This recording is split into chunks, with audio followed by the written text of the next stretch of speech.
Assalamualaikum warahmatullahi wabarakatuh. Shalom, salam sejahtera untuk kita semua. Om Swastiastu, Namo Buddhaya, salam kebajikan, Rahayu. Salam guru penggerak, guru bergerak, Indonesia maju. Perkenalkan, saya Rita Eliza, calon guru penggerak Angkatan 5 dari SDN Kebonpala 03 Pagi, DKI, Jakarta. Saya bangga menjadi bagian dari program guru penggerak. Saya siap belajar, saya siap diperlengkapi melalui program guru penggerak. Kami siap menjadi agen-agen perubahan bagi terwujudnya transformasi pendidikan di Indonesia. Semangat guru bergerak, Indonesia maju. Pada hari ini, izinkanlah saya untuk mendemonstrasikan apa yang sudah saya pelajari mengenai pemikiran-pemikiran Ki Hajar Dewantara. Bangsa kita patut bersyukur karena memiliki tokoh pendidikan yang visioner seperti Ki Hajar Dewantara. Pemikiran dan filosofi yang beliau wariskan pada kita hingga kini masih sangat relevan. Beberapa pemikiran beliau yang dapat saya gambarkan sebagai berikut. Yang pertama, kodrat alam dan kodrat zaman, yaitu nilai dan bentuk lingkungan di mana anak berada. Kodrat alam adalah keunikan anak, bakat dan minat, gaya belajar, kemampuan menyerap pelajaran, kecenderungan anak, kultur anak, keadaan lingkungan anak berinteraksi, dan lain sebagainya. Untuk lebih jelasnya, masing-masing bagian akan dijelaskan melalui gambar berikut ini. Kodrat alam dan kodrat zaman. Kodrat alam. Kodrat alam adalah keunikan anak, bakat, minat, lingkungan di mana mereka tumbuh dan berkembang dengan beragam budaya yang menyertainya. Kodrat zaman.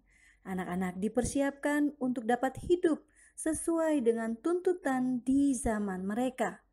Pada abad ke-21 ini, anak-anak dituntut untuk dapat memiliki keterampilan berpikir kritis, berkomunikasi, berkolaborasi, dan berkreasi. Anak-anak juga dituntut untuk dapat menggunakan teknologi dalam kegiatan pembelajaran. Kodrat alam dan kodrat zaman harus berpusat pada nilai-nilai kemanusiaan. Sangatlah penting dalam hal ini penanaman budi pekerti. Budi artinya cipta, rasa, dan karsa. Pekerti artinya raga. Jadi pendidikan berfungsi untuk mempertajam cipta, memperhalus rasa, memperkuat karsa, dan menyehatkan raga. Salah satu penerapan kodrat alam di sekolah adalah kebebasan memilih minat dan bakatnya, yaitu kegiatan ekstrakurikuler.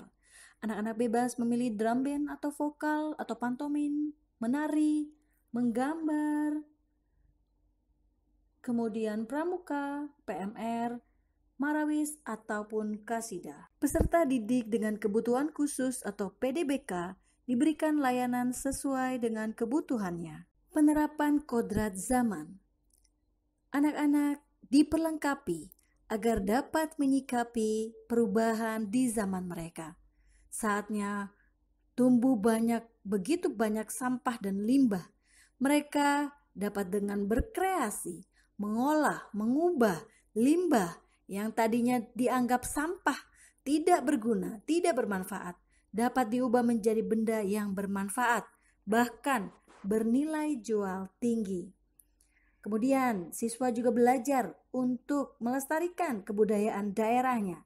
Saat ini, ketika mereka tinggal di Jakarta, mereka akan mengenal kebudayaan, makanan ataupun minuman tradisional yang menjadi warisan budaya daerah, seperti es lendang mayang atau kue gemblong, kue cucur, dan lain sebagainya.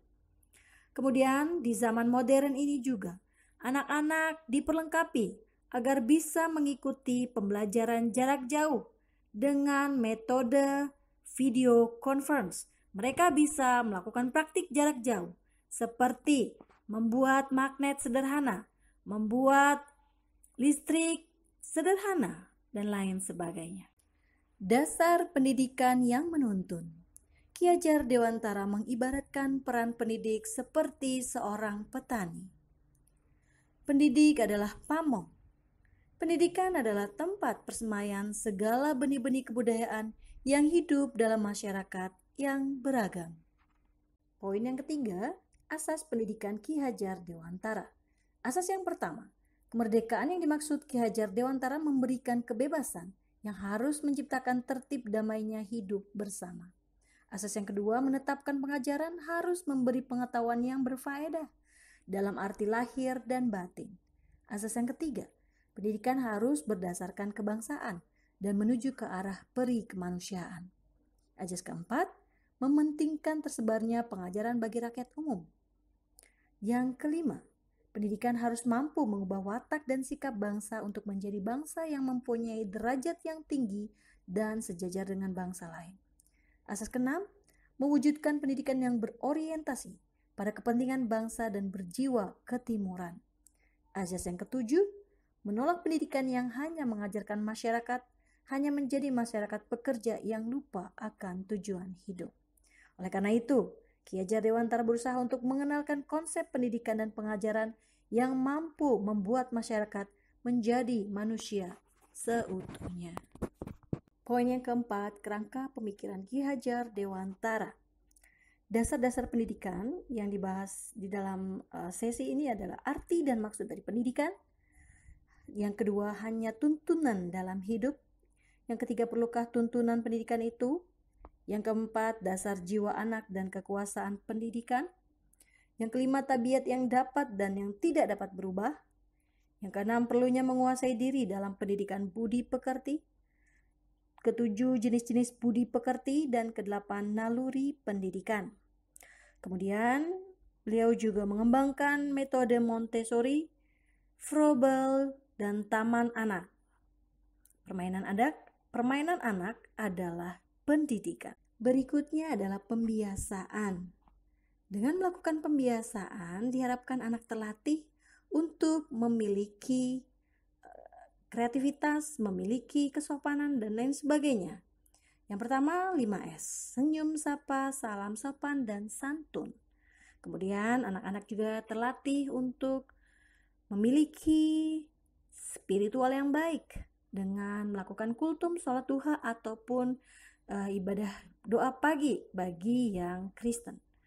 Kemudian anak terbiasa berlatih untuk sabar, mengantri, kemudian berlatih untuk memperhatikan kesehatan tubuh PHBS, perilaku hidup bersih dan sehat, dan juga mereka terbiasa untuk melakukan pembiasaan literasi. Bagian yang terakhir adalah konsep Ki Hajar Dewantara.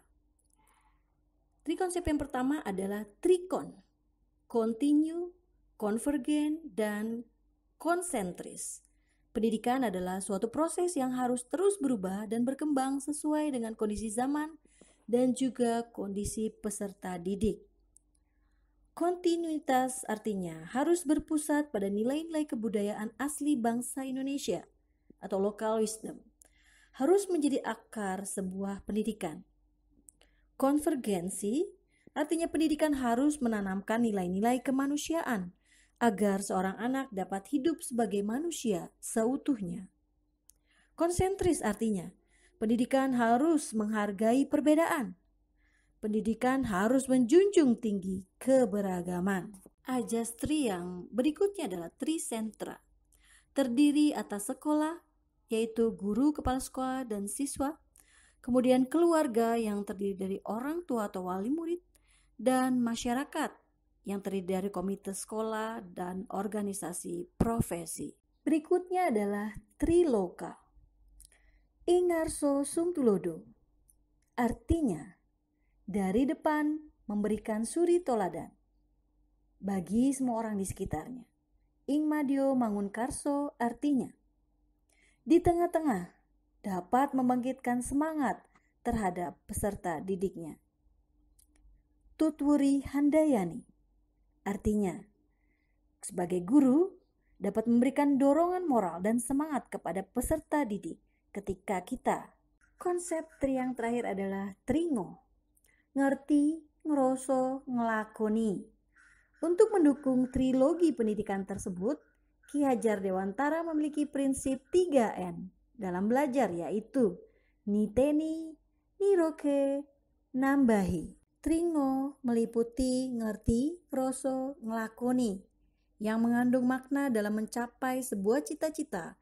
Diperlukan pengertian, kesadaran, dan kesungguhan dalam melaksanakan proses untuk mencapai cita-cita tersebut. Mengerti tidak cukup jika tidak menyadari, dan tidak ada artinya jika tidak dilaksanakan dan diperjuangkan. Hal yang teramat penting dari pemikiran Ki Hajar Dewantara adalah pelaksanaan pendidikan yang humanis.